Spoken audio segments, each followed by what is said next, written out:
ప్రేమగల తండ్రి, కృపగల దేవ, జీవం గల నాయన, పరిశుద్ధుడైన మహాగొప్ప దేవ, మా జీవితాలలో మరొక నూతన వారమును అనుగ్రహించి ఇటు రీతిగా తండ్రి ఘనమైనటువంటి మీ సన్నిధిలో మేమందరము కూడుకొని విలువైనటువంటి మీ మాటల చేత మా జీవితాలను మేము నింపుకొని బలపడుటకు ఆశ కలిగి మీ వైపు చూస్తూ వస్తూ ఉన్నాం.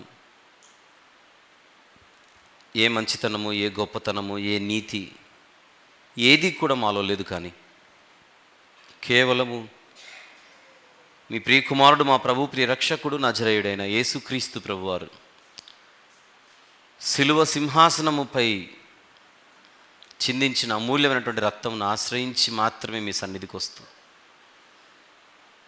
ఆయన యొక్క ఘనమైన నామములోనే మీ ఆత్మ సహాయం నర్తిస్తూ మాకు వాక్యం మరింత గొప్పగా నేర్పించమని వేడుకొనుచు యేసుక్రీస్తు ప్రభు వారి పవిత్ర నామములోని ప్రార్థన మనవులు మీకే సమర్పించి వేడుకొనుచున్నాము తండ్రి. ఆమెన్. ప్రభునందు ప్రియులారా, ఇంతవరకు దైవదాసులు పంచుకున్నట్టుగా మనము కొన్ని వారాలుగా, కొంతకాలంగా ఒక భయంకరమైనటువంటి బైబిల్ వ్యతిరేక బోధను ఖండిస్తూ కొన్ని వర్తమానములు సంఘము దృష్టికి తీసుకొని వస్తున్నాం. దాన్ని అధిక కృపా సిద్ధాంతము, హైపర్ గ్రేస్ డాక్ట్రిన్ అని అది ఉంది, అది వాక్య వ్యతిరేకమైనది అని మనం మాట్లాడుతూ వస్తున్నాం. కృపా సందేశాల శీర్షికలో అంటే ఇంతవరకు 18 భాగాలు అయిపోయాయి. దేవుని కృప అనేటువంటి ఈ అద్భుతమైనటువంటి పదాన్ని వక్రీకరించి ప్రజలను అసత్యము వైపు ఆకర్షించే ప్రయత్నం అపవాది తన వారి ద్వారా ఈ లోకములో చాలా బలముగానే పనిచేస్తున్నాడు. సత్యానికి అసత్యానికి ఎప్పుడూ కూడా ఒక యుద్ధం ఆరంభము నుంచి కూడా చరిత్రలో ఉంది, ఉంటూనే ఉంటుంది. అందుచేత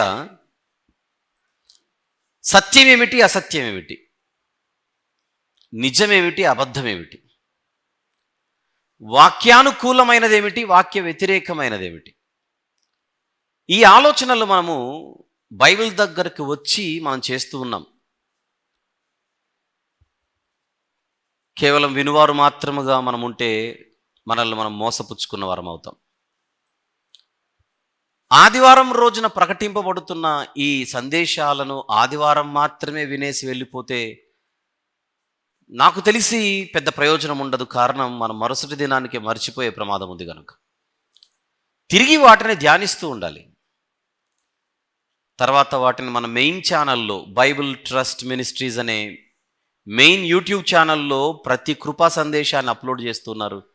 వాటిని పదే పదే వింటూ మన చుట్టూన్న వారిని మనము చైతన్యపరచవలసినటువంటి అవసరం ఉంది. గడిచిన మాసం నేను ఒక ప్రాంతానికి వెళ్ళాను. అక్కడ కొందరు సేవకులు నాతో మాట్లాడుతున్నారు. వాళ్ళు మాట్లాడుతూ ఈ అధిక కృపా సిద్ధాంతం అన్నది పెద్ద పెద్ద కళాశాలలలో ఎలా బోధిస్తున్నారో వారు ప్రత్యక్షంగా చూసి, బైబిల్ కళాశాలలో బోధిస్తున్నటువంటి ఈ అధిక కృపా సిద్ధాంతం, దానిని ప్రకటించే పేరు మోసినటువంటి బోధకులను వీరు ప్రశ్నిస్తే, తిరిగి ప్రశ్నించిన వీరిపైనే మాటల దాడి చేసి వీరిని బహిష్కరించే ఒక ప్రయత్నం వారు చేశారని వారు చెప్పి చాలా బాధపడ్డారు. నేను ముందు నుంచి చెప్పుకుంటూ వస్తున్నాను, ప్రపంచ స్థాయిలో పేరు మోసిన బోధకులు ఈ బోధన చేస్తూ ఉన్నారు. ఏదో ఇక్కడికి వచ్చి సమాచారం వినేసి వెళ్ళిపోతే సరిపోతుంది అనుకుంటే మన ద్వారా దేవునికి వచ్చే మహిమంటూ ఏముండదు. మన ద్వారా 10 మంది చైతన్యపరచబడాలి, అసత్యములో నుండి సత్యములోనికి వారు నడిపించబడాలి. పక్కవారికి మనం స్ఫూర్తిదాయకంగా ఉండాలి. పక్కవారిని మనము ఆలోచింపజేసే విధంగా ఉండాలి. అలాంటి స్థితిలో మనము లేకపోతే మనము విశ్వాస జీవితానికి లేదా మన విశ్వాస జీవితానికి పెద్దగా అర్థమేమీ లేదు అని నేను ఒకసారి మీకు గుర్తు చేసే ప్రయత్నం చేస్తున్నాను.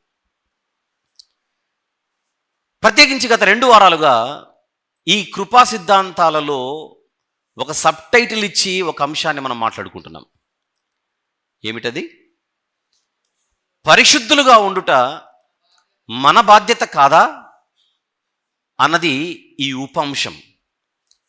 అందులో ఇంతవరకు మనము 2 భాగాలు మాట్లాడుకున్నాం. ఈరోజు మనము 3వ భాగంలోనికి వెళ్తున్నాం. అదే మన అంశం. పరిశుద్ధులుగా ఉండుట మన బాధ్యత కాదా? Is it not our responsibility to be Holi అన్న అంశంలో ఈరోజు మనం మాట్లాడుకోబోతున్నది 3వ భాగం. ప్రారంభిద్దాం. పరిశుద్ధత అన్నది 3 దశలలో ఉంటుంది అని మనము గడిచిన 2 భాగాలలో మాట్లాడుకున్నాం. ఒకటి పొజిషనల్ స్టేట్, అంటే స్థానపరమైన పరిశుద్ధత. అపరాధముల చేతను పాపముల చేతను మనము చచ్చిన స్థితిలో ఉన్నప్పుడు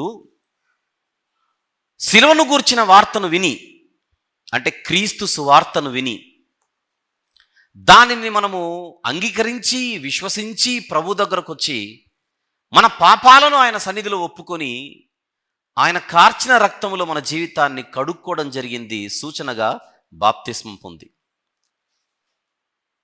అక్కడ మన జీవితం పరిశుద్ధపరచబడింది. అంతవరకు దేవుని చేత పాపులుగా పిలువబడిన మనము పరిశుద్ధుల జాబితాలోనికి వచ్చి పరిశుద్ధులుగా పిలువబడడం అనేది అక్కడే ప్రారంభమైంది. అందుకే పరిశుద్ధ గ్రంథంలో సంఘ పత్రికలు మనం చూసేటప్పుడు పరిశుద్ధపరచబడిన వారికి శుభమని చెప్పి వ్రాయున్నదని మనము పత్రికలలో ప్రారంభంలో మనం చూస్తూ ఉంటాం. పరిశుద్ధులకు పత్రికలు వ్రాయబడ్డాయి. అయితే పత్రికలు వ్రాయబడిందే పరిశుద్ధులకైతే మళ్ళీ మీరు పరిశుద్ధులు మాత్రమే కాదు పరిశుద్ధులుగా ఉండుటకు పిలువబడ్డారు అనే మాటను పౌలు గారు ఆత్మ ప్రేరేపితురై చెప్పడం జరిగింది. ఆ వచనాన్ని ఒకసారి చూసుకొని మనం ముందుకెళ్దాం.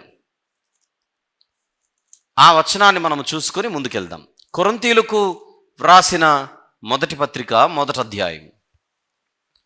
కొరింథీయులకు వ్రాసిన మొదటి పత్రిక 1వ అధ్యాయం 2వ వచనమును ఒకసారి జ్ఞాపకం చేసుకుందాం.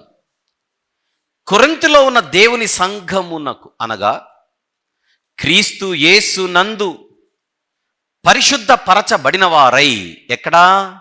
సిలువనొద్ద.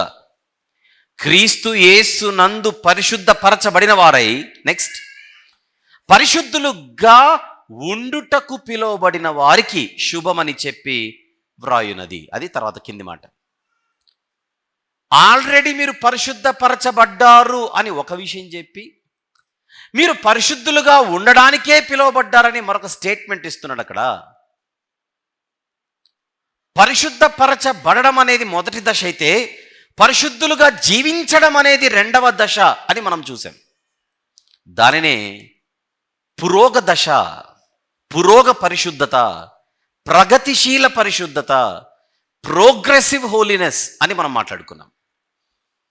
అలా ఎంతవరకు జరగాలి ఈ భూమి మీద? మన ఆయువు తీరేంత వరకు మనము పరిశుద్ధులుగా జీవిస్తూ పరిశుద్ధతలో ఎదుగుచూ మనం ప్రయాణం చేయాలి. రేపు పొద్దున ప్రభువైన యేసుక్రీస్తు వారు మళ్ళీ లోకానికి వచ్చినప్పుడు ఆయన మనల్ని పరలోకానికి చేర్చే ఆ సమయంలో సంపూర్ణ పరిశుద్ధత మనకు అనుగ్రహించబడి అది పర్ఫెక్ట్ హోలీనెస్గా మారిపోతుంది. ఆ 3 రకాల పరిశుద్ధతలనే మీకు చూపించాను. అయినా ఒకసారి మళ్ళీ చూపిస్తాడు. Show it.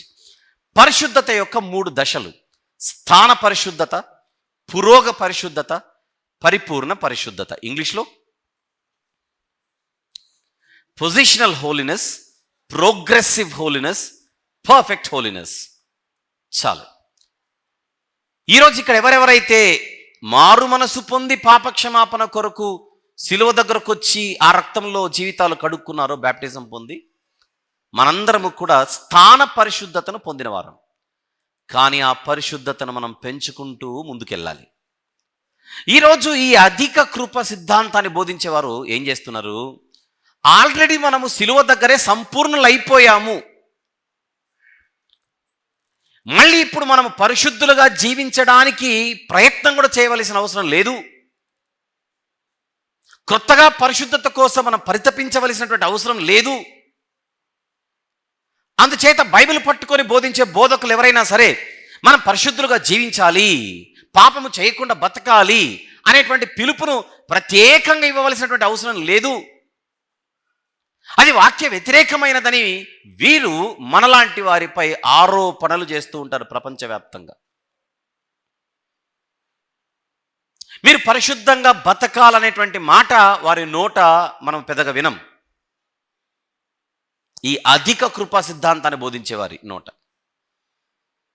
పాపము చేయకుండా బ్రతకాలి అనేటువంటి ఒక ప్రయత్నం మనం ఖచ్చితంగా దేవుని ఆనుకొని చేయాలనేటువంటి ఆలోచన వారి ప్రసంగాలలో, వారి సందేశాలలో మనకుండవు.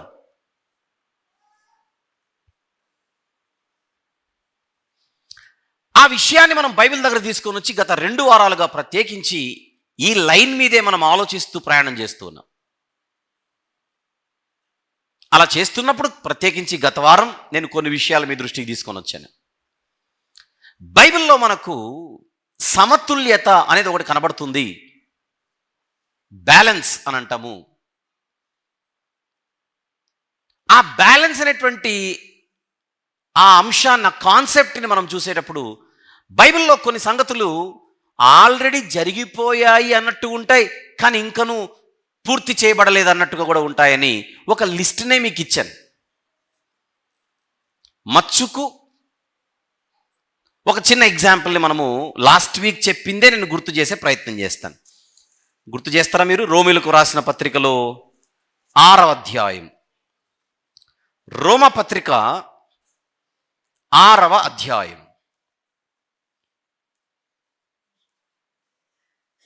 2వ వచనము ముందుగా చూద్దాం. రోమ పత్రిక 6వ అధ్యాయము 2వ వచనము. పాపము విషయమై మనము చనిపోయిన వారము అని ఉంది అక్కడ. పాపము విషయమై మనము చనిపోయిన వారము. దానికి ఎగ్జాంపుల్ కూడా చెప్పాను కదా. ఎవరైనా మనకు తెలిసిన వారు చనిపోతే, మనతో ఇంకెవరైనా వచ్చి చనిపోయిన ఆయనతో నువ్వు ఎక్కువ సహవాసం చేయొద్దు అని చెబితే మనం విచిత్రంగా చూడం. చనిపోయిన మనిషితో నువ్వు మాట్లాడకని కానీ, చనిపోయిన ఆయనకు నువ్వు ఫోన్ చేయొద్దని కానీ, చనిపోయిన ఆయనతో నువ్వు ఎక్కువగా సహవాసం చేయకు, స్నేహం చేయకని చెబితే నీకంటే పిచ్చి పట్టిందా అని అడుగుతాం.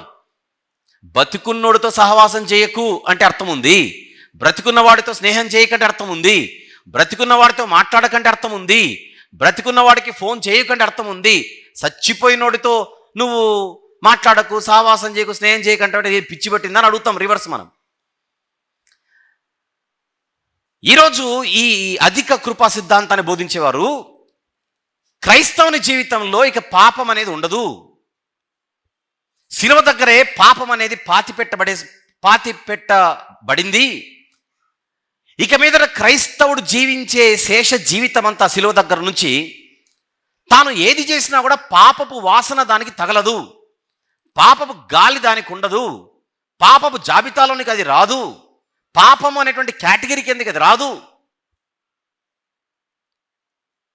అని వారు చెబుతూ, అందువలన నువ్వు మళ్ళీ పాపం గురించి చెప్పకు క్రైస్తవులకు అని వాళ్ళు చెబుతున్నారు.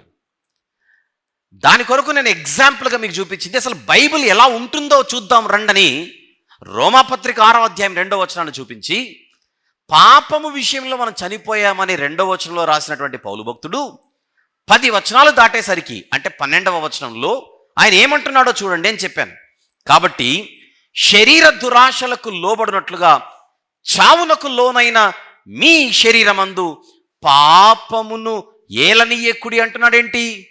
ఆల్రెడీ పాపము విషయంలో మీరు చనిపోయారని పైన 2వ వచనములో ఈ పత్రిక ఎవరికైతే వ్రాస్తున్నాడో వారికి చెప్పినటువంటి రచయిత 12వ వచనంలో మీ శరీరమందు పాపమును ఏలనీయకుడి అంటున్నాడేంటి? అంటే పాపము చావలేదా? పాపము పాతి పెట్టబడలేదా? అంటే సిలువ దగ్గర పాపాలు కడుగుకున్న తర్వాత కూడా ఈ క్రైస్తవ జీవితంలో మరలా పాపము మనలను ఏలే అవకాశం ఉంది కనుక మన జాగ్రత్తలో మనం ఉండాలనేటువంటి మాట బైబిల్లో కనబడుతోంది. అందుచేత బైబిల్లో ఈ రచనా విధానాన్ని మనము ఖచ్చితంగా గమనించాలి అని మీకు చూపించుకుంటూ వచ్చాను. అలాగే ఇంకొకటి కూడా చూపించాను. ఎఫెసీ పత్రికలో 1వ అధ్యాయం చాలా చూపించాను, కానీ set A, set B, set C అని మీకు కొన్ని సెట్స్ చూపించాను. పోయిన వారం ఎవరైనా మిస్ అయ్యింటే మీ అవగాహన కోసం ఇదంతా. ఎఫెసీయులకు వ్రాసిన పత్రిక 1వ అధ్యాయం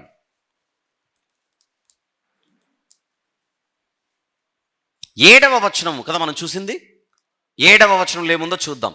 దేవుని కృపా మహదైశ్వర్యమును బట్టి ఆ ప్రియుని యందు ఆయన రక్తము వలన, శిలువ దగ్గరే కదా రక్తం చిందింపబడింది, శిలువపై మాత్రమే కదా చిందింపబడింది. ఆయన రక్తము వలన మనకు విమోచనము, అనగా మన అపరాధములకు క్షమాపణ మనకు కలిగి ఉన్నది. విమోచనం అనే పదాన్ని చూడమని చెప్పాను గత వారం. విమోచనము శిలువ దగ్గర మనము పొందాము. ఆయన రక్తము వలన 7వ వచనంలో మనకు విమోచనము కలిగి ఉన్నది, విమోచనం వచ్చింది అన్నాడు పౌలు భక్తుడు. మరి అదే అధ్యాయంలో అదే విమోచనము గురించి కింద 14వ వచనంలో ఏమన్నాడో చూడండి ఒకసారని నేను మిమ్మల్ని కోరాను. 14వ వచనంలో ఏమన్నాడు? దేవుని మహిమకు కీర్తి కలుగుటకై ఆయన సంపాదించుకున్న ప్రజలకు విమోచనము కలుగు నిమిత్తము ఈ ఆత్మ మన స్వాస్థ్యమునకు సంచకరువుగా ఉన్నాడు. పైన 7వ వచనంలో విమోచనము కలిగినది అన్నాడు, కింద 14వ వచనంలో విమోచనము కలగబోతోంది అని అంటున్నాడు. అంటే ఇప్పుడు క్రైస్తవులకు విమోచనము వచ్చినట్ట, ఇంకా రావలసి ఉన్నట్ట? అంటే ఒక విమోచనం ఆల్రెడీ వచ్చింది, మరొక విమోచనం కోసం మనం ఎదురు చూస్తూ బ్రతకాలి. అది బ్యాలెన్స్. వచ్చిన విమోచనం ఏమిటి, రావాల్సిన విమోచనం ఏమిటి అని అడగాలి, ఆలోచించాలి బైబిల్ దగ్గరకు వచ్చి.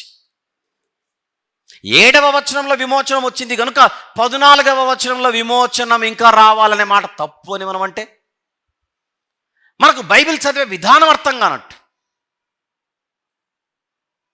అలా నేను ఒక్కొక్క సెట్ని మీకు ఇచ్చుకుంటూ గత వారం పూర్తిగా నేను మాట్లాడడం జరిగింది.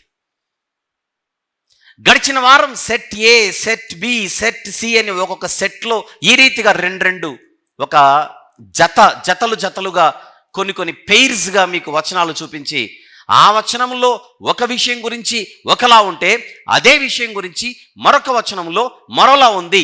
ఈ రెండింటిని మనం అపార్థం చేసుకోకూడదు. ఆ రెండింటి మధ్య సమతుల్యత అనేది ఒకటి ఉంటుంది.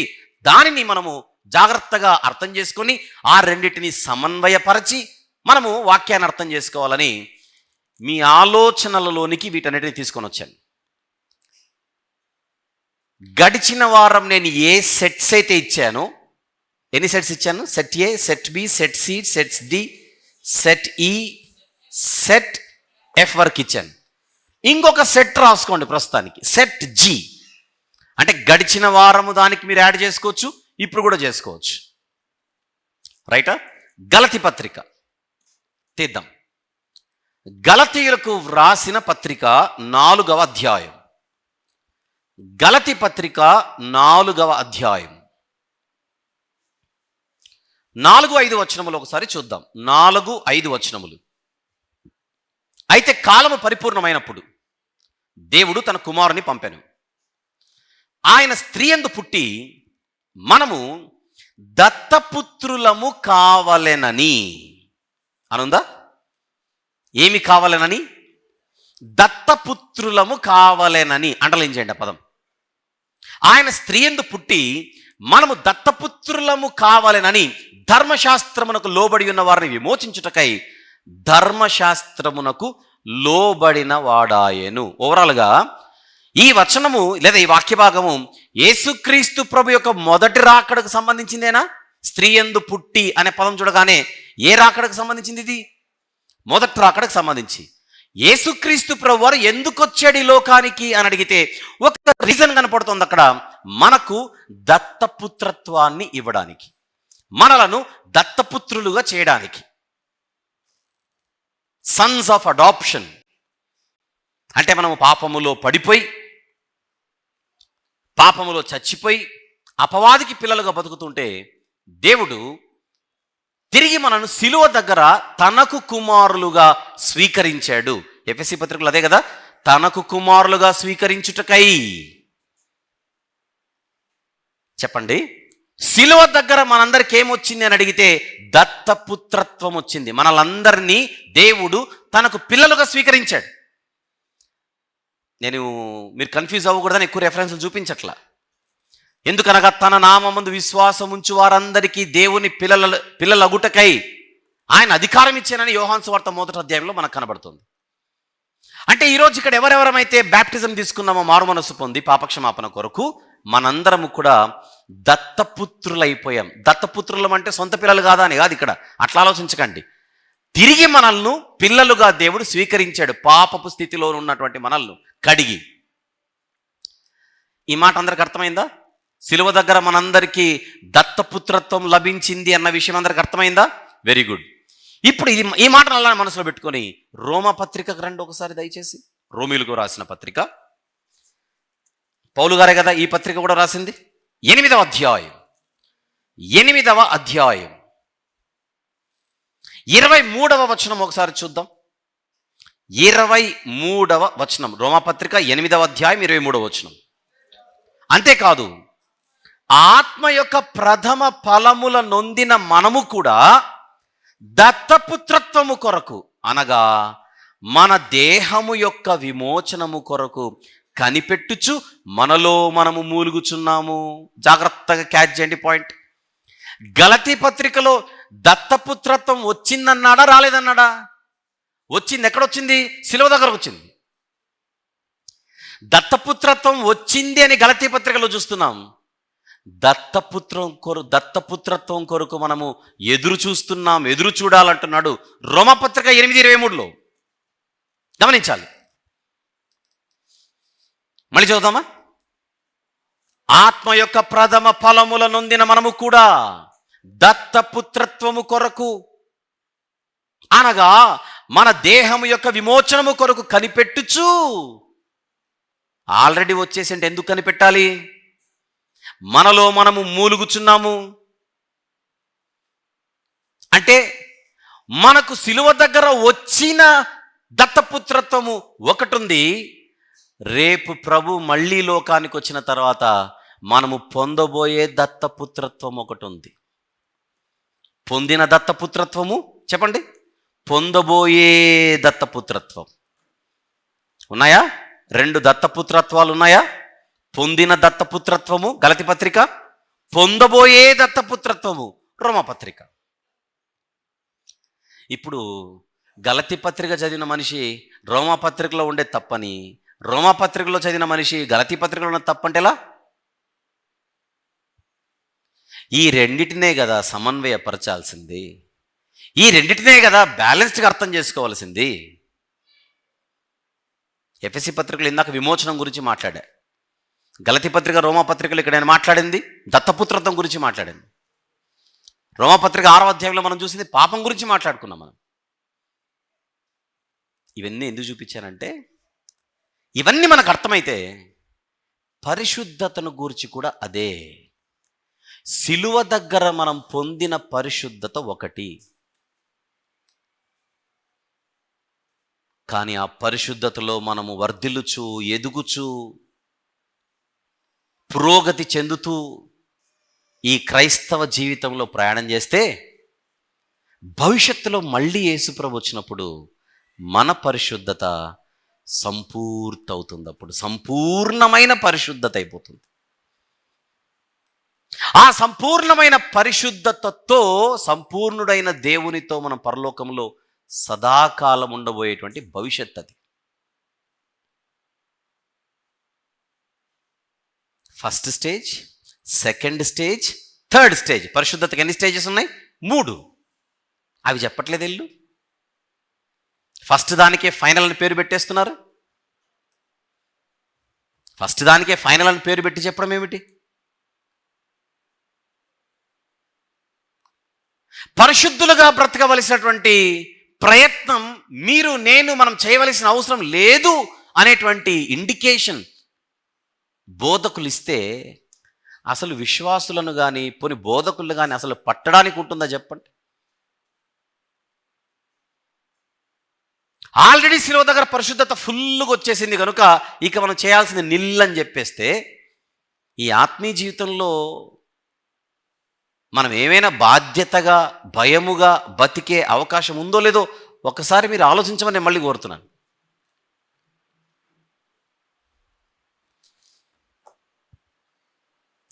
ఒక ఇంట్రెస్టింగ్ పాయింట్తో ఇక్కడ నుంచి మనం ప్రయాణం చేస్తూ ముందుకెళ్దాం.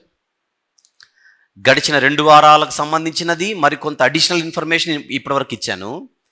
ఇప్పుడు ఒక ఆసక్తికరమైన ఒక పాయింట్తో ఇక్కడ నుంచి స్టార్ట్ చేసి మనం ప్రయాణం చేద్దాం.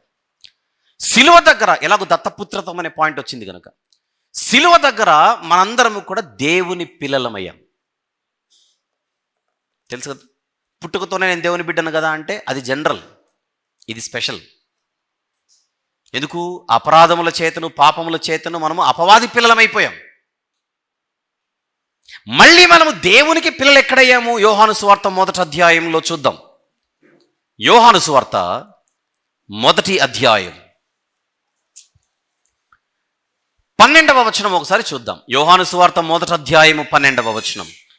తన్ను ఎందరు అంగీకరించిరో వారికందరికీ, అనగా తన నామమందు విశ్వాసం ఉంచిన వారికి దేవుని పిల్లలగుటకు ఆయన అధికారము అనుగ్రహించెను.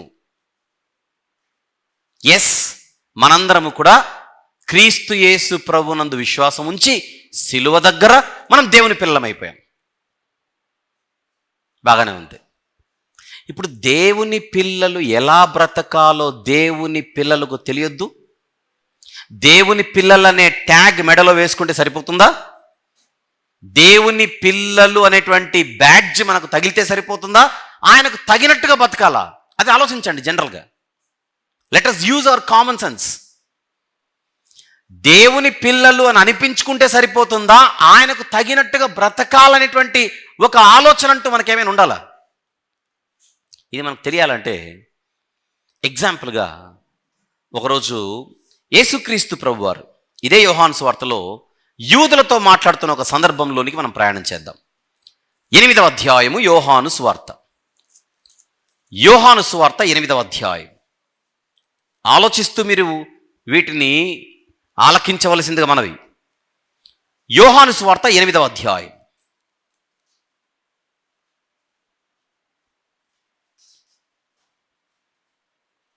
39వ వచనాన్ని చూద్దాం ఒకసారి. 39వ వచనం. అందుకు వారు ఆయనతో, యూదులతో మాట్లాడుతున్నప్పుడు వారు ఏమంటున్నారో చూద్దాం. 39వ వచనం. అందుకు వారు ఆయనతో, మా తండ్రి అబ్రహాం అనిరి.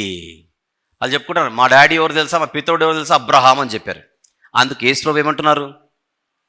అందుకు ఆయన, మీరు అబ్రహాము పిల్లలైతే అబ్రహాము చేసిన క్రియలు చేతురు. అండర్లైన్ చేయండి అన్నమాట. యేసు ప్రభు చెప్పిన మాటను అండర్లైన్ చేద్దాం. మీరు అబ్రహాము పిల్లలైతే అబ్రహాము చేసిన క్రియలు చేతురు. ఎందుకు చదివించినట్టు? ఇది ఒక అద్భుతమైనటువంటి విషయం అక్కడ ఉంది యేసు ప్రభు యొక్క సమాధానంలో. అది మనం పట్టుకోగలగాలి. ఇప్పుడు మా తండ్రి అబ్రహాము, మేము అబ్రహాము పిల్లలు అంటున్నారు వాళ్ళు 39వ వచనంలో. అందుకు ఆయన, నిజంగా మీ తండ్రి అబ్రహాం అయితే, నిజంగా మీరు అబ్రహాము పిల్లలైతే, అబ్రహాము పిల్లలైతే ఆన్సర్ ఏంటి? అబ్రహాము చేసిన క్రియలు మీరు చేతురు. క్రియలు చేతురు, క్రియలు చేతురు, క్రియలు చేతురు. పిల్లలైతే చేతురు, పిల్లలైతే క్రియలు చేతురు, పిల్లలైతే క్రియలు చేతురు. అబ్రహాము పిల్లలైతే అబ్రహాము క్రియలే చేతురు. ఎవరు చెప్పారు ఆన్సర్? ఇది యేసు ప్రభు. ఇప్పుడు సిలువ దగ్గర మనం ఏమయ్యాం చెప్పండి? సిలువ దగ్గర మనం ఎవరి పిల్లలమయ్యాం? సిలువ దగ్గర మనం ఎవరి పిల్లలయ్యాము? దేవుని పిల్లలయ్యాం. దేవుని పిల్లలయ్యాం. ఇప్పుడు ఈ సూత్రాన్ని దానికి అప్లై చేయండి. ఈ సూత్రాన్ని దానికి అప్లై చేయండి. యేసు ప్రభు వేరే సందర్భంలో అంటున్నాడు, మీరు అబ్రహాము పిల్లలైతే అబ్రహాము చేసిన క్రియలు చేతురు. రైట్. ఇప్పుడు మనం శిలో దగ్గర ఏమైపోయాం? దేవుని పిల్లలమైపోయాం. ఈ సూత్రాన్ని అక్కడ అప్లై చేయండి. మనం నిజంగా దేవుని పిల్లలమైతే దేవుని క్రియలను చెయ్యాలి. ఫార్ములా కరెక్టా కదా? యేసు ప్రభు ఫార్ములానేనా? నేనేమన్నా క్రియేట్ చేసుకొని వచ్చిన ఫార్ములానా? కాదు. అబ్రహాము పిల్లలైతే అబ్రహాము క్రియలు మీరు చేస్తారు. మరి దేవుని పిల్లలైతే దేవుని క్రియలు చేయాలి. అక్కడే ఉంది అద్భుతమైన విషయం. ఎందుకు ఇంత నొక్కాను దీన్ని? ఈ అధిక కృపా సిద్ధాంతాన్ని బోధించేవారు అసలు మనము క్రియలు చేయాలనే మాటే నీ నోట రాకూడదు, అది బూతు మాట అంటారు. క్రియలు చేయమని చెప్తావేంటి? క్రియలతో సంబంధం ఏమిటి? అంటే నువ్వు క్రియలు చేసి దేవుని దగ్గర నీతిమంతుడు అయిపోదామనా? నువ్వేదో చేస్తానంటావేంటి? అలా చెప్పకు. ఆల్రెడీ విశ్వాసము ద్వారా నీవు దేవుని కృపను బట్టి నువ్వు ఆల్రెడీ పరిశుద్ధపరచబడ్డావు. అయిపోయింది కాన్సెప్ట్. కొత్తగా నువ్వు ఇది చెయ్యాలి, ఇది చేయకూడదు, ఇది చెయ్యాలి, ఇది చేయకూడదు అనే బోధ చేయకు.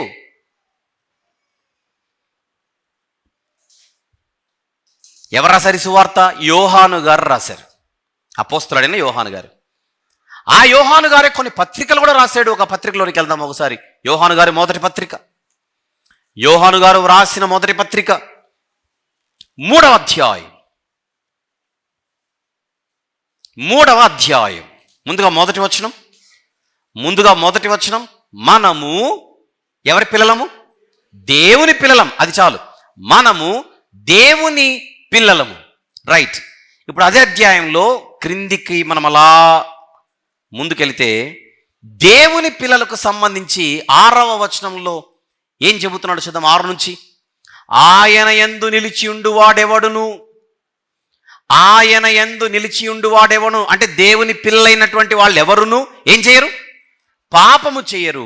పాపము చేయువాడెవడును ఆయనను చూడను లేదు, ఎరుగును లేదు. అంటే దేవుని పిల్లలు పాపము చేయకుండా బతకొచ్చు అనే మాట చెబుతున్నాడు చూడండి యోహాను గారు. చిన్నపిల్లలారా, ఎవనిని మిమ్మును మోసపరచనీయకుడు. 7వ వచనం, ఆయన నీతిమంతుడై ఉన్నట్టు నీతిని జరిగించు ప్రతివాడు నీతిమంతుడు. అపవాది మొదట నుండి పాపము చేయుచున్నాడు కనుక పాపము చేయువాడు అపవాది సంబంధి. పాపము చెయ్యనివాడు దేవుని సంబంధి, పాపము చేసేవాడు అపవాది సంబంధి. ఇంకా 9వ వచనం, దేవుని మూలముగా పుట్టిన ప్రతివానిలో దేవుని మూలముగా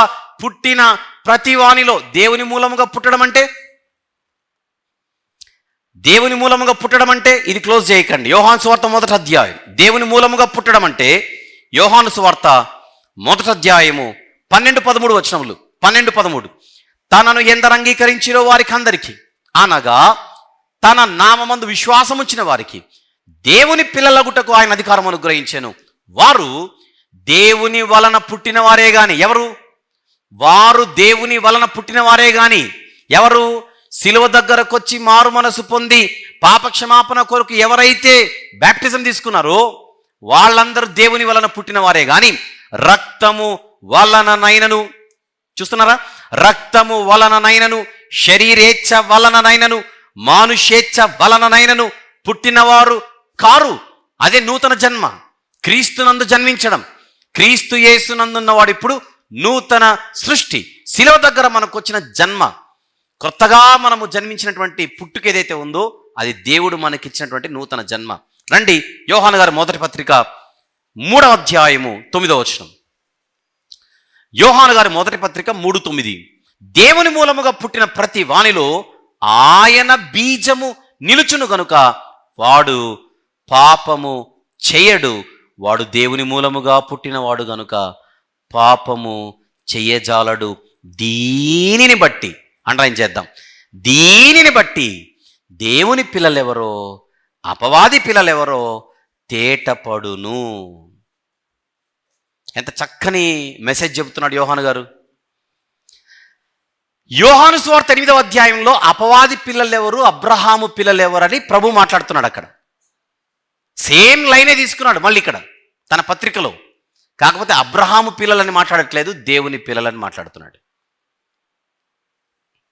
దేవుని పిల్లలకు అపవాది పిల్లలకు ఏంటి తేడా అని అడిగితే, పాపము చేసేవాడు అపవాది బిడ్డ, పాపము చెయ్యనివాడు దేవుని బిడ్డ, దేవుని కుమారుడు. దీనిని బట్టి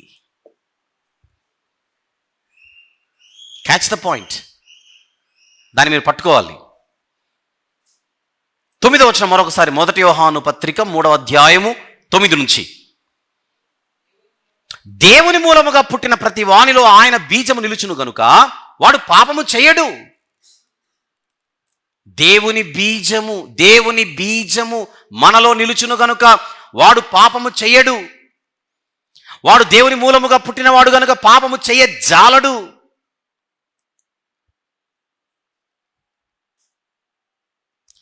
ఈ వ్యక్తి నా కుమారుడు, ఈ వ్యక్తి నా కుమారుడు కాదని దేవుడు ఎలా సర్టిఫికెట్ ఇస్తాడని అడిగితే, ఈ భూమి మీద మనము జీవించే బ్రతుకును చూసి. దీనిని బట్టి అనేది మీరు మిస్ అవ్వకూడదు పాయింట్. దీనిని బట్టి దేవుని పిల్లలు ఎవరో అపవాది పిల్లలు ఎవరో తేటపడును.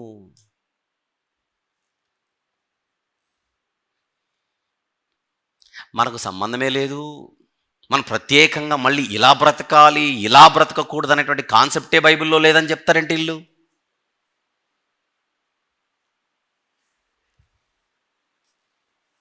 ఉందా? మన బాధ్యత ఉందా? సిలువ దగ్గర మన పరలోక యాత్ర ప్రారంభమైంది, ఆత్మీయ యాత్ర ప్రారంభమైంది. కానీ ఈ జీవితాన్ని మనం ఎలా ముందుకు తీసుకొని వెళ్ళాలి, ఎలా ఉండాలి, ఎలా ఉండకూడదని మన జాగ్రత్తలో మనము బ్రతకవలసిన అవసరం ఉందంటారా? ఈ మాటలను బట్టి లేదంటారా? మీరు ఒక్కసారి ఆలోచించమని చెప్తున్నా నేను. సరే, కాసేపు ఈ సబ్జెక్ట్ని అలా పక్కన పెట్టి మన గురించి ఆలోచిద్దామని పిలుపునిస్తున్నా. ఎందుకంటే మనందరము ఒక సంఘములో ఉంటూ ఒక కుటుంబంగా ప్రయాణం చేస్తున్నాం కనుక మన గురించి మనం ఆలోచిద్దాం. మనందరం కూడా దాదాపుగా ఇక్కడ మారుమనసు పొంది పాపక్షమాపణ కొరకు యేసుక్రీస్తు ప్రభు దగ్గరకు వచ్చి ఆయన రక్తంలో జీవితాలు కడుక్కున్న వారమే, సిలువ దగ్గరకు వచ్చిన వారమే, బాప్తిస్మం పొందిన వారమే, మన సంఘ జీవితాన్ని, క్రైస్తవ జీవితాన్ని, ఆత్మీయ జీవితాన్ని ప్రారంభించిన వారమే. ఓ మాట అడుగుతున్నా, పడిపోతున్నామా లేదా? చెప్పండి. తప్పిపోతున్నామా లేదా? పాపం చేస్తున్నామా లేదా?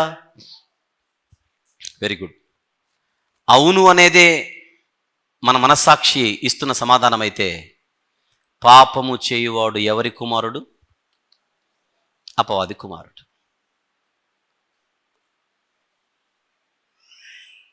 దేవుని బీజము కలిగిన వాడు ఏమి చేయజాలడు?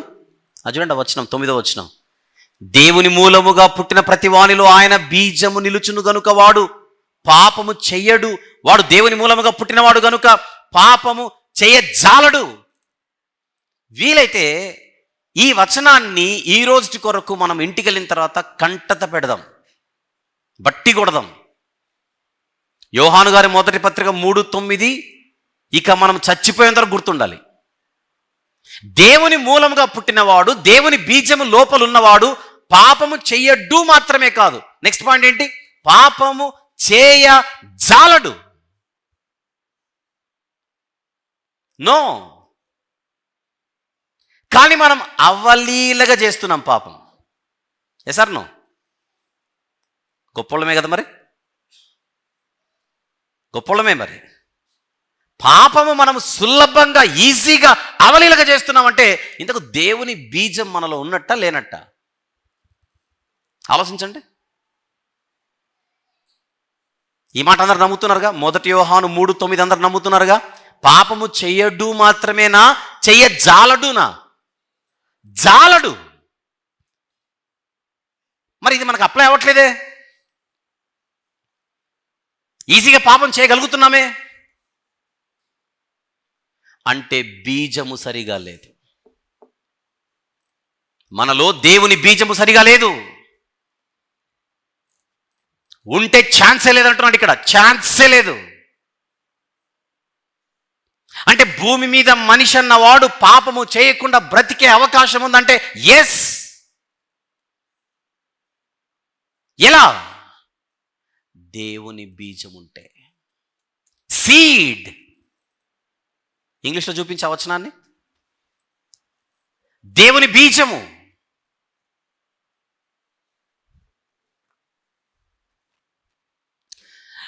No one who is born of God will continue to sin because God's seed remains in them. They cannot go on sinning because they have been born of God. God's seed, బీజము, విత్తనము.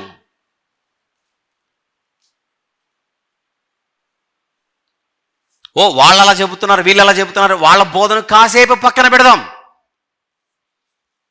వాక్యాన్ని వాళ్ళు వక్రీకరిస్తున్నారు, వాక్యాన్ని తప్పుగా బోధిస్తున్నారు అనే మనం మాట్లాడుకుంటున్నటువంటి ముచ్చటను కాసేపు పక్కన పెడదాం. మన గురించి ఆలోచిద్దాం కాసేపు. మన మనసాక్షి చెబుతోంది మనం అనేక విషయాల్లో పడిపోతున్నామని.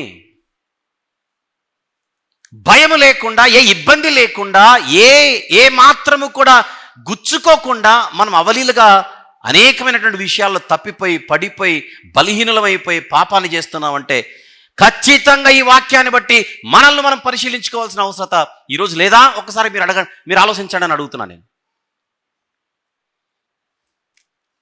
ప్రాబ్లం ఉంది, మనందరికీ సమస్య ఉంది. ఆ సమస్యను అసలు మనం పట్టించుకోవట్లా, ఆ సమస్య గురించి అసలు మనం ఆలోచించట్లేదు.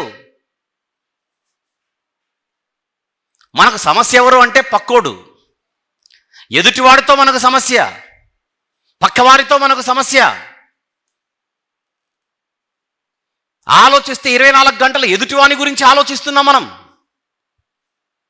ఆ మనిషి సరిగా లేదు, ఈ మనిషి సరిగా లేడు, వాళ్ళు కరెక్ట్గా లేరు, వీళ్ళు కరెక్ట్గా లేరని అసలు మన బతుకే సరిగా లేదనేటువంటి ఆలోచన మనకు కాసంత కూడా ఆలోచన రావట్లేదు.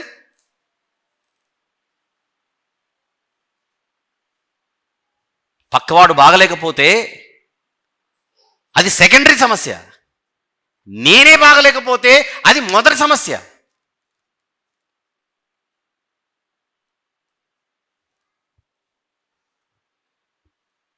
ఆ వచనం దగ్గర మన బండి ఆగిపోయింది చూడండి ఒకసారి. యోహాను గారి మొదటి పత్రిక 3వ అధ్యాయం 9వ వచనంకి వచ్చేసరికి బండి కదలట్లా. ఈ రాత్రి మీతో చెప్పవలసినవి ఇంకను అనేక సంగతులు కలవు, కానీ నా బండి కదలట్లేదు. కారణం, మన గురించినటువంటి ఆత్మ పరిశీలన మనకు లేదు, మన గురించినటువంటి జీవిత పరిశీలన మనకు లేదు. నేను బాగానే ఉన్నాననేటువంటి ఒక భ్రమలో మనం బ్రతుకుతున్నాం.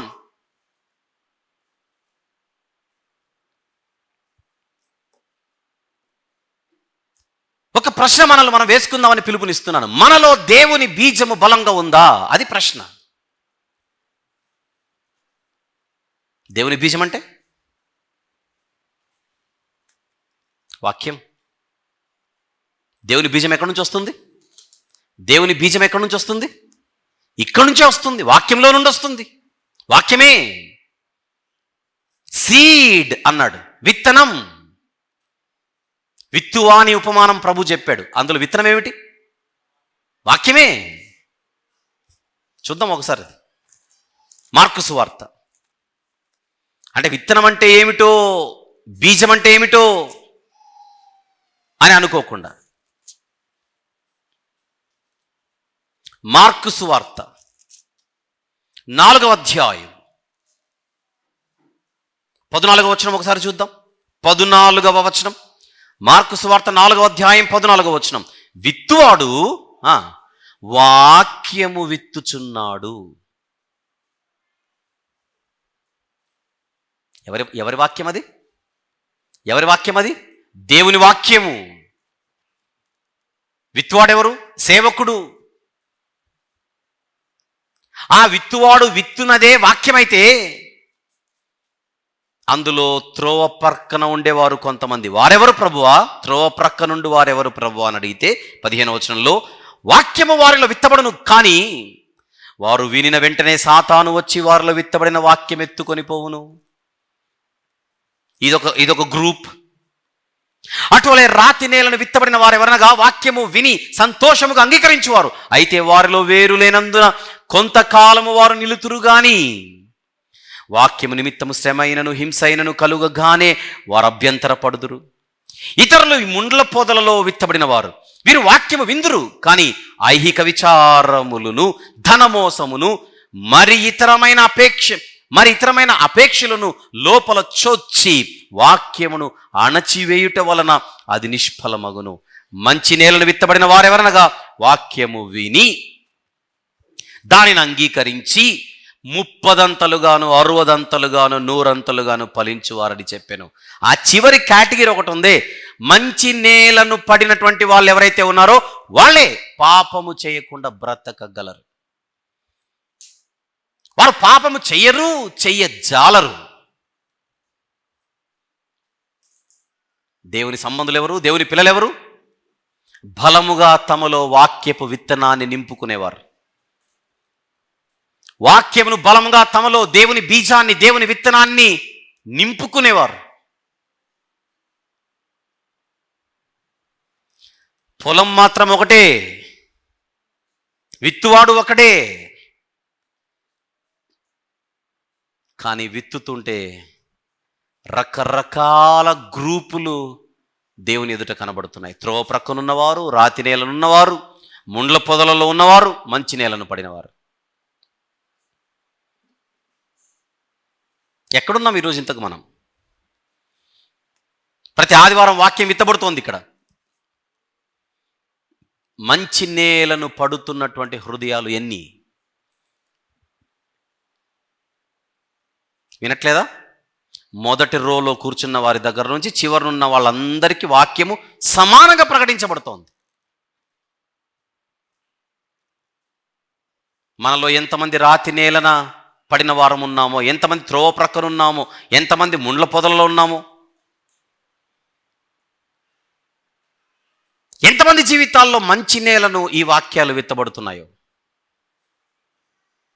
దేవునికి తెలుసు, మనకు తెలుసు. కానీ వాక్యం అన్నది మన జీవితంలో లేకపోతే, వాక్యం అనేది మన బ్రతుకులో లేకపోతే, వాక్యం అనేది మన హృదయంలో లేకపోతే పాపాన్ని జయించలేమంటుంది బైబిల్. పాపాన్ని జయించలేకపోతే పాపం మనల్ని ఓడిస్తుంటుంది. పాపము చేసే ప్రతివాడు దేవుని సంబంధి కాదు, అపవాది సంబంధి, అపవాది కుమారుడని బైబిల్ ఘోషిస్తోంది. అప్పుడెప్పుడో నేను బ్యాప్టిజం తీసుకున్నాను, నేను కాకపోతే ఎవరు వెళ్తారు పరలోకానికి అనే ధీమా మనకు మాత్రం టన్నుల కొద్ది ఎక్కువ. ఇక వీళ్ళ గురించి మాట్లాడితే వీళ్ళకి ఇంకా డబుల్, వాళ్ళకు 10 రెట్లు ఎక్కువ పరలోకం మన కాకపోతే ఎవరికి వస్తుందని.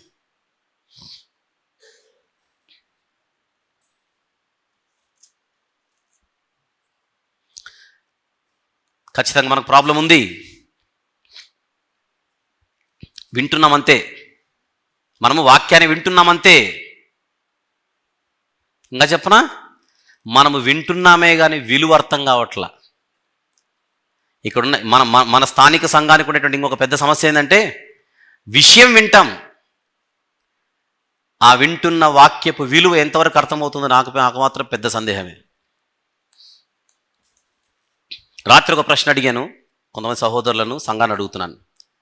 పోయిన సంవత్సరం మే మాసంలో హయత్ నగర్లో మనము వాక్యపు పండుగలను చేశాం. ఫిలిప్పీ పత్రిక వివరణ అని నేను ఒకటి ఇచ్చాను. మీలో ఎంతమంది విన్నారో చేయెత్తండి నిజాయితీగా. ఫిలిప్పీ పత్రిక విన్నవాళ్ళు చేయెత్తండి. మీటింగ్కి వచ్చి విన్నవాళ్ళు. రైట్, చూశారు ఎంతమంది చేయెత్తారో. పోనీ మీటింగ్లలో మేము పనులలో ఉన్నాం కనుక బిజీగా ఉన్నాము, అందుకే వినలేకపోయాము, అది ధర్మబద్ధమైనటువంటి కారణమే. యూట్యూబ్లో నెల రోజులకే మళ్ళీ ఫిలిప్పీ పత్రిక మొత్తం అప్లోడ్ చేసేసాం. నెల రోజులకే ఫిలిప్పీ పత్రిక మొత్తం అప్లోడ్ చేశాం. ఇప్పుడు యూట్యూబ్లో ఉంది. యూట్యూబ్లో ఎక్కి దగ్గర 10 నెలలు అయిపోయింది. మే వస్తే, జూన్ వస్తే సంవత్సరం అయిపోతుంది. యూట్యూబ్లో మేము విన్నాము అన్న వాళ్ళు చేయెత్తండి. యూట్యూబ్లో ఫిలిప్పీ పత్రిక మొత్తం మేము విన్నాము, నోట్స్ రాసుకున్నాము అన్నోళ్ళు చేయెత్తండి. మీకు అర్థమైందా ప్రాబ్లం ఏంటో? ఆ ఫిలిప్పీ పత్రిక చెప్పడానికి నేను తపస్సు చేశాను. ఫిలిప్పీ పత్రిక చెప్పడానికి నేను చేసిన తపస్సు మామూలుది కాదు, అదొక పెద్ద యజ్ఞం. మీరు మామూలుగా వినండి. ఫిలిప్పీ పత్రికలో ఉండే అధ్యాయాలు ఎన్ని, దానికి నేను తీసుకున్న సెషన్స్ ఎన్ని, దాని కొరకు నేను తప్పించినటువంటి పరితాపం ఎంత, పోనీ ఒక పని చేయండి, ఫిలిప్పీ పత్రికను మీరు ఆ అధ్యాయాలు అయితే ఎన్నైతే ఉన్నాయో అధ్యాయాలను ఒక 10 సార్లు చదవండి. తీయండి ఒకసారి ఫిలిప్పీ పత్రిక, ఒకసారి అలా తీద్దాం. ఎన్ని అధ్యాయాలు ఉన్నాయి చూసి చెప్పండి ప్లీజ్. ఫిలిప్పీ పత్రికలో ఎన్ని అధ్యాయాలు ఉన్నాయి? 4 అధ్యాయాలు ఉన్నాయి. కుదిరితే 4 అధ్యాయాలు 40 సార్లు చదవండి. నెల రోజులు, పోనీ 2 నెలలు, ఒక నెల 2 నెలలు టైం పెట్టుకొని 4 అధ్యాయాలు 40 సార్లు చదవండి. 41సారి యూట్యూబ్ ఓపెన్ చేసి అప్పుడు వినండి ఫిలిప్పీ పత్రిక.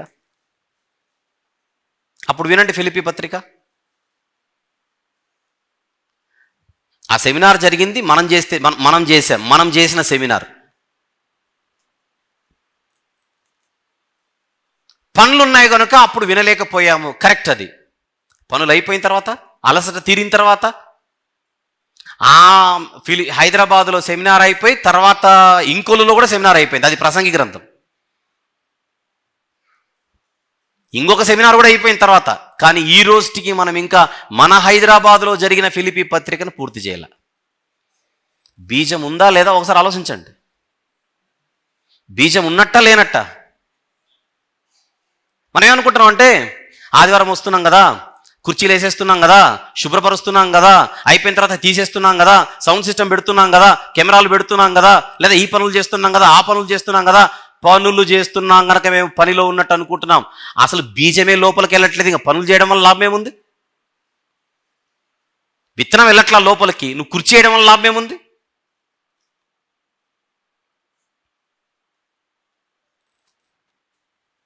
ఎవరెవరైతే ఈరోజు మన స్థానిక సంఘములో దేవుని వాక్యముతో హృదయాలను నింపుకునే ప్రక్రియలో లేరో, మనము చాలా ప్రమాదకరమైన పరిస్థితిలో ఉన్నామన్న సంగతి మీరు గుర్తించాలని చెబుతున్నా నేను. లాభమేముంది? నేను హైదరాబాద్ సెమినార్కి ఇంత కష్టపడ్డానంటారా? వెరీ గుడ్, దేవునికి స్తోత్రం. బీజం ఎక్కిందా? వాక్యం ఎక్కిందా? బైబిల్ పట్టుకొని చెబుతున్నాను. సెమినార్లో నా మైండ్ ఎలా ఉంటుందో చెబుతాను. నేను 24 అవర్స్ వాక్యం గురించే తిరుగుతుంటుంది మైండ్, వాక్యం గురించే తిరుగుతుంటుంది. ఎవరన్నా పక్కకు వచ్చి మీరు బాగున్నారన్నా ఇప్పుడు నాకు అవసరమా అనిపిస్తుంటుంది. ఇప్పుడు ఆ ప్రశ్న అవసరమా? ఈ టైంలో అవసరమా? మీటింగ్ అయిపోయిన తర్వాత అడగొచ్చు కానీ బాగున్నా లేదు చెప్తాను అన్న ఫీలింగ్ ఉంటుంది. అందుకే నా గురించి తెలిసిన వాళ్ళు నన్ను ఎక్కువ డిస్టర్బ్ చేయరు. వెరీ అర్జెన్సీ అంటేనే, తప్పనిసరి పరిస్థితినే చాలా పలకరిస్తుంటారు. ఎందుకు? నెక్స్ట్ వీళ్ళకి ఏం చూపించాలి, ఏం చెప్పాలి, ఆ ప్రిపరేషన్లో ఉంటాను. మైండ్ అంతా ఒక గ్రంథం వివరించాలంటే ఆలోచించండి ఒకసారి. ఒక గ్రంథాన్ని వివరించాలంటే లోపల ఎంత ఆపరేషన్ జరుగుతుంటుందో చెప్పేవాడికి మాత్రమే తెలుసు.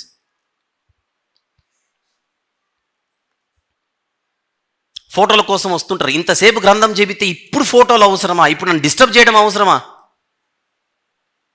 అనిపిస్తుంటుంది నాకు. అంటే బాగోదుగా నానంతే. సెమినార్ స్టార్ట్ అయిన తర్వాత అయిపోయేంత వరకు దయచేసి నన్ను వదిలేయండి, నేను ఒక పద్మాస్ ద్వీపంలో ఉంటాను అన్నట్టు చెబుతుంటాను దగ్గరున్న వాళ్ళకి. నా గురించి తెలిసిన వాళ్ళు నన్ను ఎక్కువ టచ్ చేయరు. ఒక రకంగా చెప్పాలంటే, ఒక గ్రంథం చెప్పాలంటే ఒక 9 మాసాలు బిడ్డను మోసి కన్నట్టే, ప్రసవ వేదన అంటారు దాన్ని. అంత ప్రసవ వేదనతో గ్రంథాలు నేను చెబుతుంటే వింటున్న వాళ్ళు ఎంతమంది, నేర్చుకుంటున్న వాళ్ళు ఎంతమంది? పోనీ ఫిలిప్పీ పత్రిక వదిలేయండి, మన దగ్గర జరిగింది, డిస్కౌంట్లో పక్కన పెట్టేద్దాం. ప్రసంగి గ్రంథం ఎంతమంది విన్నారు? థింక్. ఆదివారం వచ్చి ఇక్కడ కూర్చొని 2 గంటలు గడిపి వెళ్ళిపోవడమే ఎక్కువ అన్నట్టుగా లేదు ఇప్పుడు మనది పరిస్థితి.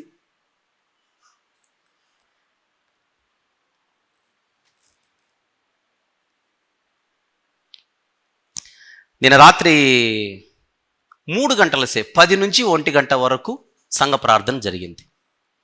ఇదేమైనా కొత్త విషయమా? ప్రతి 3వ శనివారము సంఘ ప్రార్థన జరుగుతుందన్న సంగతి కొత్త విషయమా మన సంఘానికి? ఏమైనా పట్టి పట్టనట్టు వ్యవహారం ఏంటి అంటే, ఇప్పుడు మనం పాపముతో పోరాటం అనే పాయింట్ పక్కన పెట్టండి. అసలు పాపముతో బ్యాటింగ్ ఉంది, పాపముతో ఫైటింగ్ ఉంది, పాపముతో ఒక పోరాటం ఉందనే ఆలోచనే లేదే. ఎలా జయించాలి, ఎలా ఢీకొట్టాలి పాపాన్ని? ఈ ప్రోగ్రెసివ్ హోలీనెస్ని ఎలా మనం పట్టుకోవాలి? పరిశుద్ధతలో ఎదుగుట, పరిశుద్ధతలో పురోగతి చెందుట ఎలా సాధ్యమవుతుంది? అపోస్తలుల బోధ యందును, సహవాసమందును, రొట్టె విరుచుట యందును, ప్రార్థన యందును ఎడతెగక ఉంటే కదా ఈ ప్రోగ్రెసివ్ హోలీనెస్ అనేది సాధ్యమయ్యేది. ప్రార్థన మనకు అవసరం లేదు, ప్రార్థన అంటే సీరియస్నెస్ లేదు, వాక్యం అంటే సీరియస్నెస్ లేదు. అసలు ఏం ఉద్ధరిస్తున్నామో ఒక్కసారి మీరు ఆలోచించమని నేను అడుగుతున్నాను. చూపించి మూడు ఒకసారి మళ్ళీ. Positional holiness, progressive holiness. ఈ రెండు వస్తే కదా పర్ఫెక్ట్ హోలీనెస్ అనేది సంతరించుకునేది. తెలుగు స్థాన పరిశుద్ధత, పురోగ పరిశుద్ధత, పరిపూర్ణ పరిశుద్ధత. స్థాన పరిశుద్ధత వస్తే కదా పురోగ పరిశుద్ధత గురించి ఆలోచించేది. పురోగ పరిశుద్ధత అనేది ఒకటి ఉంటే కదా రేపు పొద్దున పరిపూర్ణ పరిశుద్ధత అనేది వచ్చేది. అసలు ఇదేది లేదే. జంట నగరాలు పెద్దవి కనుక, స్త్రీలు ప్రయాణం చేయడం కష్టం కనుక రాత్రిపూట వారిని ఇబ్బంది పెట్టకూడదని ఇక్కడ నేను సోదరి మండలి ఏమనట్లా, నేను సోదరులను సూటిగా అడుగుతున్నా, మీరెందుకు ఒక 3 గంటల సేపు ప్రార్థనలో గడపడానికి మీరెందుకు సిద్ధంగా ఎందుకు రాలేకపోతున్నారు అడుగుతున్నాను సూటిగా. నెలలో ఒక్కరోజు రాత్రి 10 నుంచి 1 గంట ఆల్రెడీ ఆ ప్రార్థనలో గడిపిన వారు వాళ్ళ సాక్ష్యాలు చెప్తున్నారు కదా, అనుభవాలు చెప్తున్నారు కదా, మాకు టైం తెలియట్లేదు, టైమే తెలియలేదు, నిద్రే రాలేదు, మేము ఎంతో బలపడ్డాము.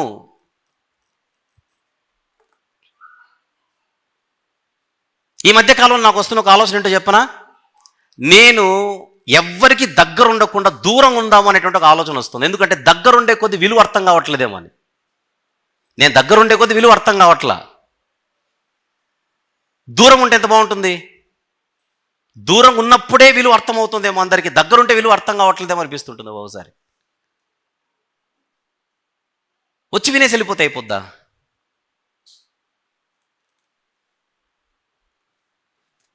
నేను సూటిగా అడుగుతుంది, రాగలిగిన వారు ఎందుకు రాలేదని నేను నేరుగా అడుగుతున్నాను. రాగలిగి మీరు ఎందుకు రాలేకపోతున్నారు?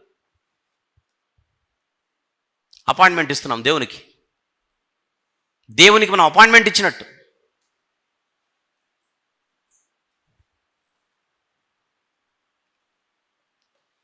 కొన్ని చోట్ల కొన్ని మీటింగ్లు క్యాన్సిల్ అయిపోతుంటాయి, కొన్ని చోట్ల కొన్ని సెమినార్లు క్యాన్సిల్ అయిపోతుంటాయి రకరకాల కారణాలను బట్టి.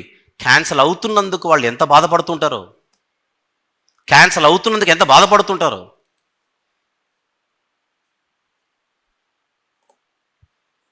ప్రియమైన దేవుని వారలారా, Christian life is not a joke, Christian life is not a game, Christian life is not a child's play. చిన్నపిల్లల ఆట కాదు ఇది, చిన్నపిల్లల ఆట కాదు. ప్లాన్ చేసుకోవాలి, జీవితాన్ని ప్లాన్ చేసుకోవాలి. ఆఖరి క్షణం ఎప్పుడు వస్తుందో తెలీదు, గుండె చప్పుడు ఎప్పుడు ఆగిపోతుందో తెలీదు. అన్నీ బాగున్నాయి కనుక, బలం ఉంది కనుక, అరే నాకేమవుతుంది అని మనం అనుకుంటున్నాం. కానీ అసలు ఏ దినమున రేపేమి సంభవించినో నీకు తెలియదని బైబిల్ చెబుతుంది. ఏ దినమున ఏమి సంభవించినో నీకు తెలియదని చెబుతుంది. జన్మ ఒకటే కదా, బ్రతుకు ఒకటే కదా, జీవితం ఒకటే కదా. ఒక్కసారి ఆ జీవితాన్ని మనం కోల్పోతే తిరిగి తెచ్చుకునే అవకాశమే లేదే.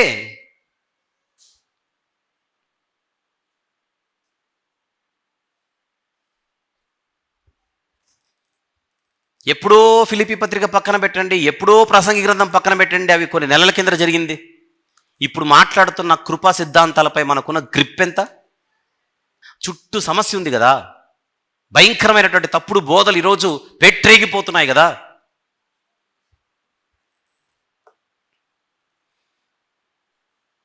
ఆదివారం మందిరానికి రావడానికి కూడా మనకు అన్ని అనుకూలంగా ఉండాలా, కుదరాలా, వీలవ్వాలా, లెక్కలా.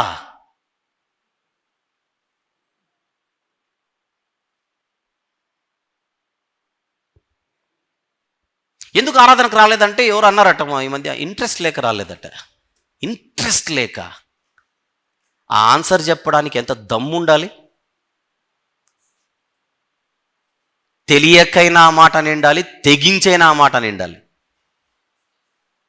తెలియకైనా నిండాలి, తెగించైనా నిండాలి. ఇంట్రెస్ట్ లేదా? ఎంత మాటది, ఎంత ఈజీగా తీసుకుంటున్నాం, ఎంత ఈజీగా తీసుకుంటున్నాం. ఒకటి గుర్తుపెట్టుకుందాం, మనెవ్వరి మీద ఆధారపడినోడు కాదు దేవుడు. మనకు దేవుడు సరిగా అర్థమయ్యాడని నేను అనుకోవట్లా. మనం వస్తేనే దేవునికి ఏదో అవుతుంది, మనం రాకపోతే దేవునికి ఏదో, నాకు వచ్చే నష్టం ఏం లేదు, నష్టం అంటూ వస్తే దేవునికి వస్తుంది అనుకుంటున్నామేమో. దేవుడు ఎవ్వడిపై ఆధారపడిన వాడు కాదు. మనం ఎవరం లేకున్నా ఆయన మహిమ ఆయనకే ఉంటుంది, ఆయన గొప్పతనం ఆయనకే ఉంటుంది, ఆయనే.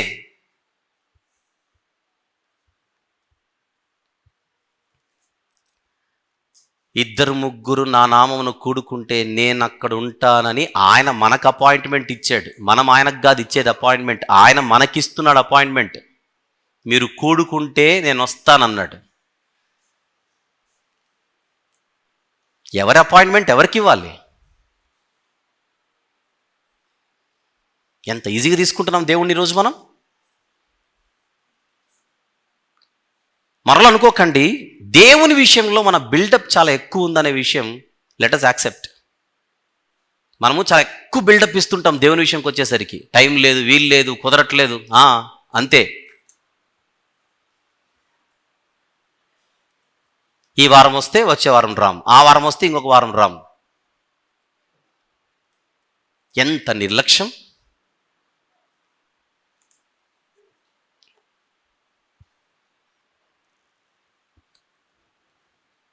ప్రోగ్రెసివ్ హోలీనెస్ ఎలా సాధ్యమని ప్రశ్నిస్తున్నా నేను. పురోగ పరిశుద్ధత ఎలా సాధ్యం? పరిశుద్ధతలో ఎదుగుట ఎలా సాధ్యం?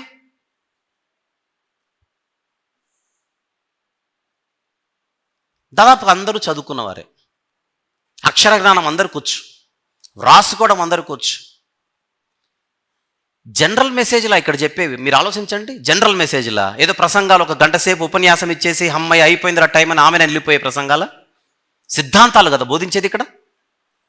రాసుకోవద్దు, నోట్స్ మెయింటైన్ చేయొద్దు. చెప్పండి, అక్షరజ్ఞానం ఉందా లేదా చెప్పండి. మనందరికీ అక్షరజ్ఞానం ఉంది. ఒక నోట్బుక్ పెట్టి ఇదో ఈరోజు నేను ఈ వాక్యం చెప్పాను, రేపు ఉదయం లేదా ఎల్లుండి వచ్చే ఆదివారంలోగా వెంటనే ఈ సబ్జెక్ట్ అంతా మీ నోట్స్లోకి వెళ్తే ఎంత బాగుంటుంది. అవి రాసేటప్పుడు కదా మళ్ళీ సబ్జెక్ట్ అంతా అలా వెళ్ళేది మైండ్లోకి.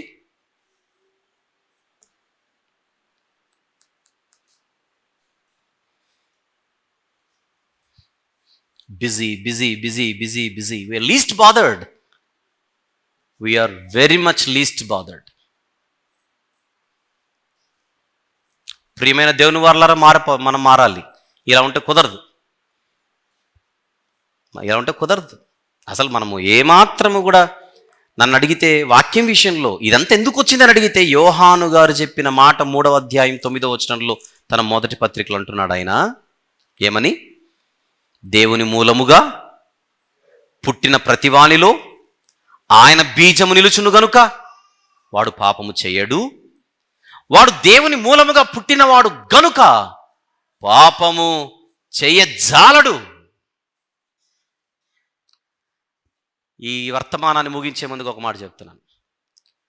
నేను కుర్చీలు వేస్తున్నాను కనుక వాక్యం వినలేకపోతున్నాను, నేను వాక్యం నేర్చుకోలేకపోతున్నాను. జనరల్ ఎగ్జాంపుల్ చెప్తున్నా. నువ్వెందుకు వాక్యం నేర్చుకోలేకపోతున్నావు అని సంఘ కాపరిగా నేను సూటిగా ప్రశ్నిస్తున్నా. దానికి మీ ఆన్సర్, ప్రతి ఆదివారం వచ్చి నేను కుర్చీలు వేసే పని ఒకటి ఉంది కనుక నేను వాక్యం నేర్చుకోలేకపోతున్నాను అనేది మీ సమాధానం అయితే మానేయండి. ఏం మానేయండి? కుర్చీలు వేయడం మానేయండి. మీరు వాక్యం నేర్చుకోవడం నాకు కావాలి.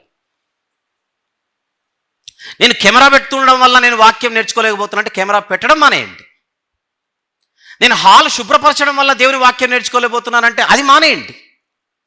మీరు వాక్యం నేర్చుకోవడానికి ఏ పని అయితే కారణంగా కనపడుతుందో దాన్ని పక్కన పెట్టేమని చెబుతున్నాను. ఎందుకంటే మీరు చెయ్యకపోయినా దేవుడు ఎవరో ఒకరి చేత చేయించుకుంటాడు. నేను చేయకపోతే ఎవరు ఉండరు అనేటువంటి మైండే తీసేయండి అందరు దయచేసి. ఇప్పుడు నేను వాక్యం చెప్తున్నాను, రేపు పొద్దున నేను చచ్చిపోతే సంఘం ఏమి చావదు, దేవుడు ఇంకొక నిలబెడతాడు. వ్యవస్థ ఎప్పుడు పెద్దది, వ్యక్తి చిన్నోడు.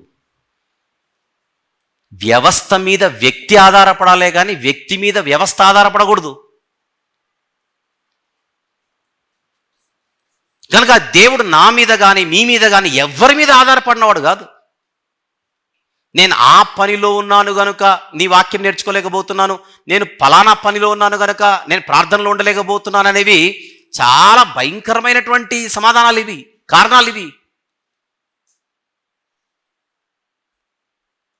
సంఘము ఒకవేళ మీకు ఏ బాధ్యతలైనా అప్పగించి మీరు ఆ బాధ్యతలో ఉండండి అని చెబితే వాక్యం నేర్చుకోవడం మానేయమని చెబుతున్నట్టు కాదు అది. వాక్యం నేర్చుకుంటూ ఈ బాధ్యతల్లో ఉండండి, వాక్యం నేర్చుకుంటూ ఈ పనిలో ఉండండి, అది పాయింట్. ఒకవేళ ఆ పనులను బట్టి, ఆ బాధ్యతలను బట్టి నేను వాక్యం వినలేకపోతున్నాను, వాక్యం నేర్చుకోలేకపోతున్నానంటే you are most welcome to leave the work. ఆ పనిని పక్కన పెట్టి చక్కగా విద్యార్థికి వచ్చి నువ్వు నేర్చుకోవడమే కావాలి.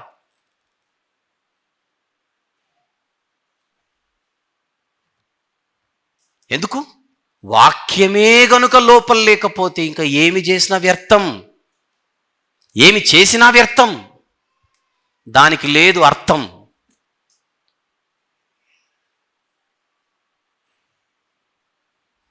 క్రైస్తవ జీవితానికి, పరిశుద్ధ జీవితానికి వాక్యము, ప్రార్థన, సహవాసం ఇవన్నీ కూడా మూలమైనటువంటి విషయాలు, పునాది లాంటి విషయాలు.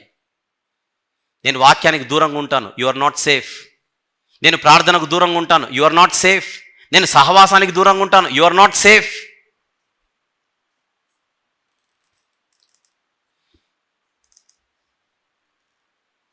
కొంతమంది ప్రభు బల్ల ఇస్తుంటే వెళ్ళిపోతారు సీరియస్గా. ఎందుకు ఇస్తున్నట్టు ప్రభు బల్ల?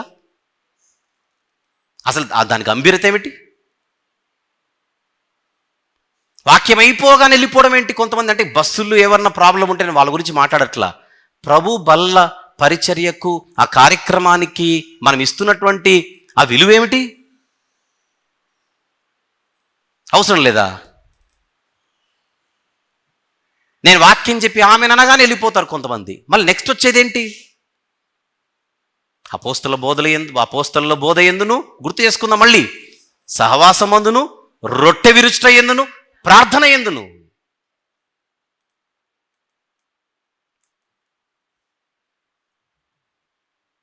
పరిశీలించుకుందాం, మనల్ని మనము ప్రశ్నించుకుందాం. ఎక్కడున్నాము, ఎక్కడ ఉండాలి, ఏంటి మన పరిస్థితి? విశ్వాసులు అనే పేరు మాత్రమే ఉంది కానీ విద్యార్థులుగా బైబిల్ ముందు కనిపించని పరిస్థితి. కొన్ని వింటున్నప్పుడు, కొన్ని నేను నా చెవికి వినపడుతున్నప్పుడు నాకు సమస్య మాటల్లో ఉండదు. వీళ్ళు వాక్యం సరిగా వినట్లేదు, అందుకే ఈ మాటలు వస్తున్నాయి. వీళ్ళు వాక్యం నేర్చుకోవట్లేదు, అందుకే ఈ మాటలు వస్తున్నాయి. వాక్యం వింటే, వాక్యం ఆలోచిస్తే, వాక్యం నేర్చుకుంటే ఆలోచనలు వేరేలా ఉంటాయి. హృదయం నిండినదే, చెప్పండి, హృదయం నిండినదే నోరు మాట్లాడును.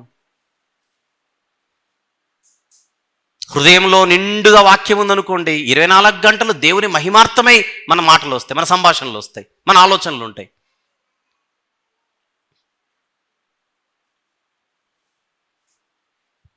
బైబిల్ చదువుతాం, చదువుకున్న వాళ్ళమే చిన్నప్పటి నుంచి. ఆ బైబిల్ చదివేటప్పుడు ఎన్ని తడబాట్లో, ఎన్ని ఒత్తులు తప్పులో నేను బాధపడుతుంటాను నిజంగా. నిన్నగాక మొన్న బైబిల్ తీసుకున్న వాళ్ళు కాదు కదా, ఎప్పటి నుంచో బైబిల్ పట్టుకున్న వాళ్ళు తడబడకుండా బైబిల్ చదవలేకపోతున్నారే. మెతుకు పట్టుకుంటే సరిపోదు, మ్యాటర్ ఏందో తెలియడానికి. అంటే ఇంట్లో లౌడ్ బైబిల్ రీడింగ్ అలవాట్లేదు. నాకు తెలుగు ప్రాబ్లం అనుకోండి, తెలుగు గట్టిగా చదవాలి. ఆలోచించండి, మన చేతిలో దేవుడిచ్చినటువంటి గ్రంథాన్ని చూస్తూ కూడా ఆ ఒత్తులు పోకుండా, పొల్లులు పోకుండా ప్రశాంతంగా చదివే పరిస్థితి కూడా చదువుకున్న వారు కూడా లేకపోవడం అనేది ఎంత దౌర్భాగ్యమైన పరిస్థితి. ఇలా ఆలోచించుకుంటూ పోతే కుప్పలు కుప్పలు కనపడతాయి మనలోని బలహీనతలు, మనం సరి చేసుకోవాల్సినవి, మెరుగుపడవలసినవి. ఆలోచించమని కోరుతూ ఈ 3వ భాగాన్ని ముగిస్తున్నాను. వచ్చే వారం 4వ భాగం, సేమ్ అంశం, 4వ భాగం. ప్రార్థన చేసుకుందాం. ప్రేమగల తండ్రి, కృపగల దేవ, జీవం గల నాయన, పరిశుద్ధుడు అయిన మహా గొప్ప దేవ, ఈ రాత్రి మీరు ఇచ్చిన ఈ మాటలన్నిటిని బట్టి స్తుతులు చెల్లిస్తూ, బాధ్యతగా బ్రతకవలసిన మీ పిల్లలైనటువంటి మేము ఆ బాధ్యతలు ఏంటో తెలియకుండా ఎంతో నిర్లక్ష్యంగా బ్రతుకుతున్నటువంటి పరిస్థితుల్లో మీరు ఇచ్చినటువంటి మాటలను బట్టి స్తుతులు చెల్లిస్తూ, ఔషధ మూలికలుగా ఈ మాటలన్నీ పనిచేయనట్లుగా సహాయం చేయమని, మీ ప్రియకుమారుడు మా కొరకు విరిచిన దేహం, కార్చిన రక్తానికి సాదృశ్యంగా ఆయన బల్ల మీద నుంచి రాబోతున్నటువంటి రొట్టెలోను పానీయములోను చేయి వేస్తుండగా మమ్మల్ని బలపరచమని, మెరుగైనటువంటి పరిస్థితిలో మేము మీ ఎదుట కనబడినట్లుగా కృప చూపమని యేసు ప్రభు వారి పరిశుద్ధమైన నామములోని ప్రార్థనా మనవులు మీకే సమర్పించి వేడుకొనుచు పొందుకొనుచున్నాము తండ్రి. ఆమేన్. ప్రభునందు ప్రియులారా, ఇంతవరకు 18 భాగాలు అయిపోయాయి. ఇప్పుడు ఈరోజు మనం మాట్లాడుకుంది 19వ భాగం.